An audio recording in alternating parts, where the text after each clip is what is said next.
नमस्कार. आज मी बनवली आहे गावरान अशी माठाची भाजी सोबत सुकट आणि ते देखील तांदळाच्या भाकरीसोबत खूप छान कॉम्बिनेशन आहे. माझं फेवरेट आहे. चला तर मग सुरुवात करूया आजच्या रेसिपीला. इथे माठाची भाजी छान चिरून घेतली आहे. इथे मी सुकट घेतली आहे साफ करून. तर कढई ठेवूया गॅसवर. त्याच्यामध्ये टाकूया 3 मोठे चमच तेल, खूप सारा चिरलेला कांदा, हिरव्या मिरच्या छान तेलावर परतून घेणार आहोत. इकडे आपण सुकट गरम पाण्यामध्ये छान स्वच्छ 2 वेळा धुवून घेतली आहे. कांदा शिजल्यानंतरला त्याच्यामध्ये टाकूया टोमॅटो आणि टोमॅटो छान शिजेपर्यंत आपण शिजवून घेणार आहोत.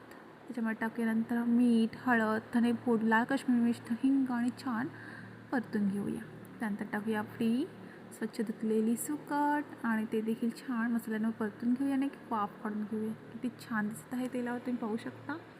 आता आपण याच्यामध्ये टाकूया आपला चिरलेला माठ आणि ते देखील छान मिक्स करून घेऊया आणि झाकण देऊन त्याची 5 मिनिटांसाठी वाफ काढूया.